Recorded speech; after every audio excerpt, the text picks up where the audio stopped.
Lord, please send some help.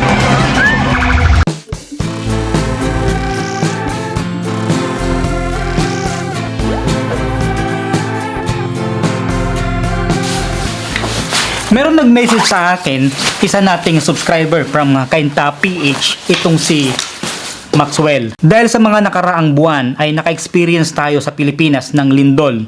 May mga nasirang bahay, kaya nauso yung usapan na magandang pamalit doon sa traditional na bahay, itong prefab house or container van. Kaya yun ang pag-uusapan natin sa video na to, kung practical ba siya doon sa mga na-experience natin taon-taon sa Pilipinas, katulad ng bagyo, lindol, or yung baha. Kaya yan ang pag-uusapan natin, titignan natin kung kakasya ba sa budget mo.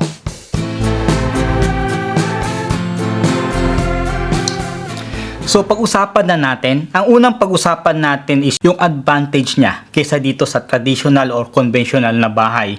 Yung una na kaagad dyan is yung duration, kung gaano siya kabilis. Yes, mas mabilis yung prefab house dahil nga buo na siya, kumbaga factory made siya.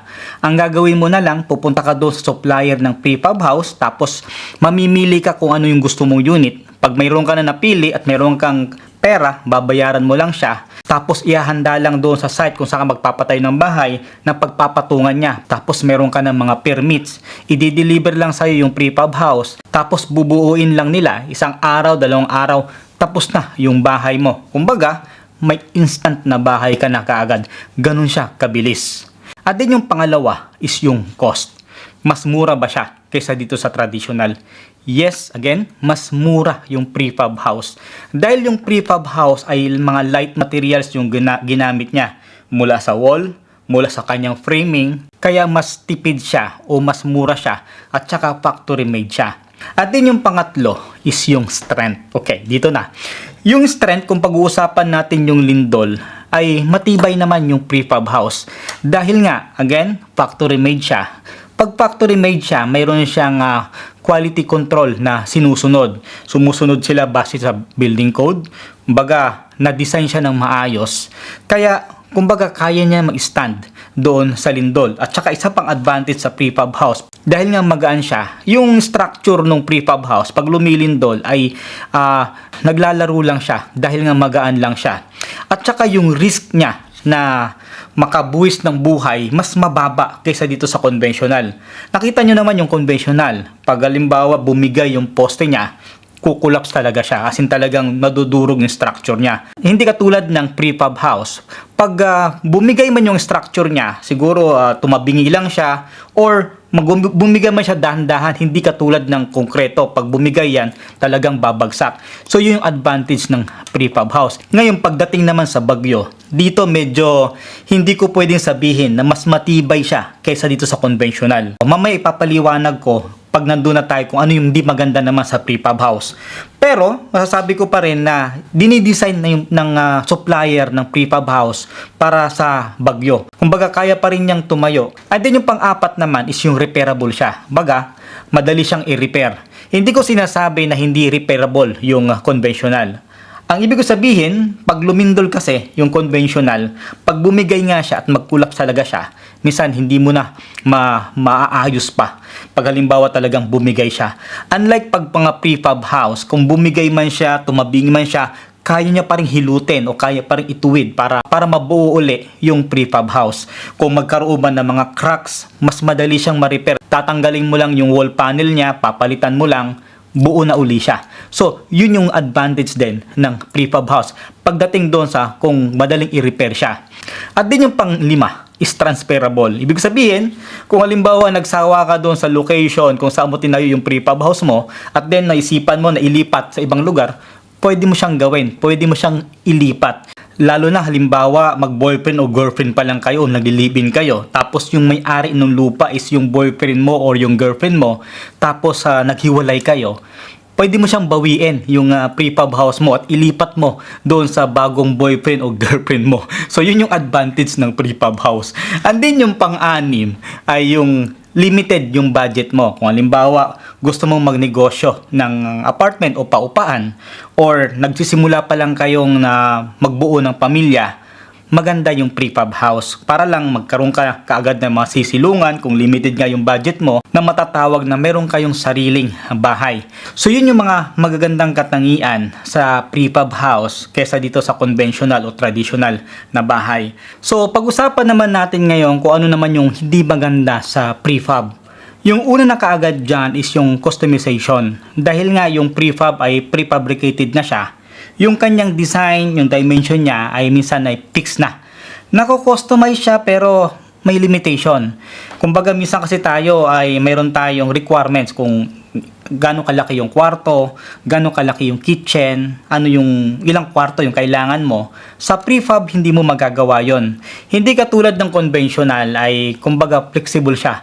Kahit na anong gusto mo, pwede.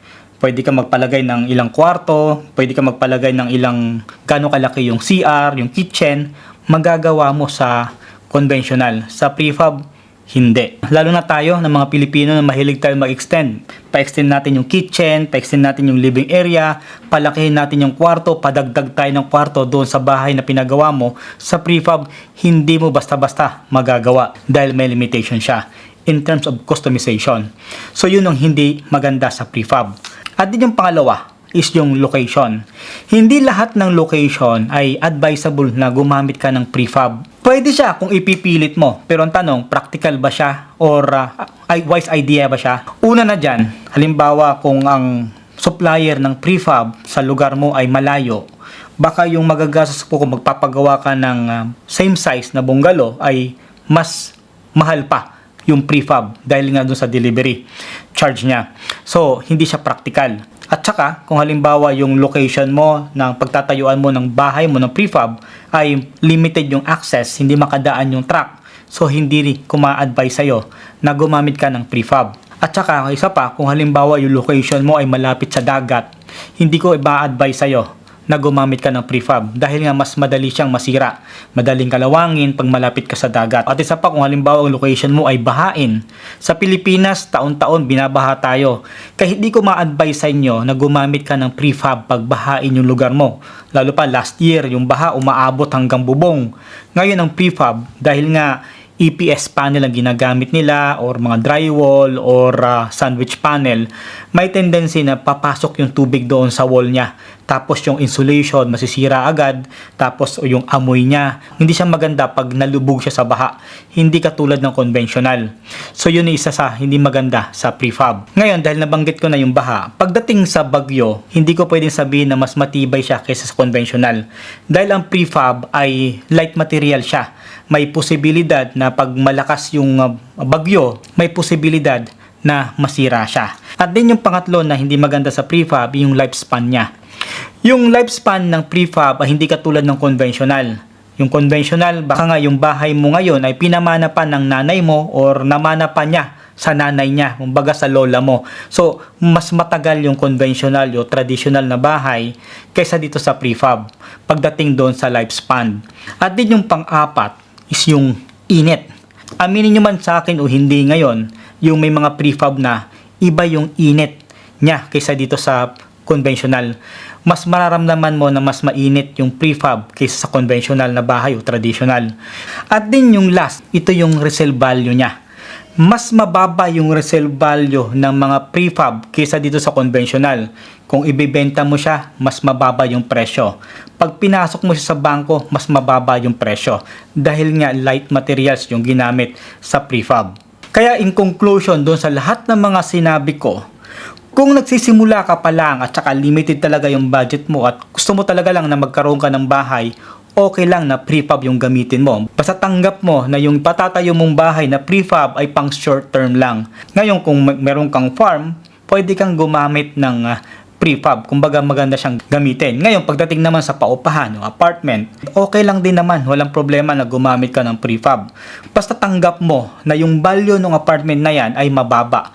Kumbaga kung wala ka man lang plano in the future na gusto mo siyang i-loan para magpatayo ka ng panibagong apartment o paupahan, hindi mo maasahan na makakakuha ka ng ganong presyo kung ilulon mo siya.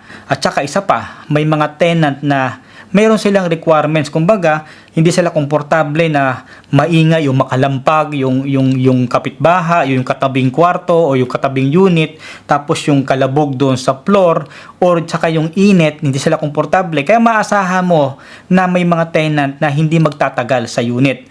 So yun, I hope nakapagbigay ng panibawang information. Kung bago ka pa lang sa channel to, please subscribe to the channel. Tsaka, pahit na lang din ng bell notification below para ma-notify ka pag may bago tayong upload next time. So paano? God bless at tsaka ingat lagi!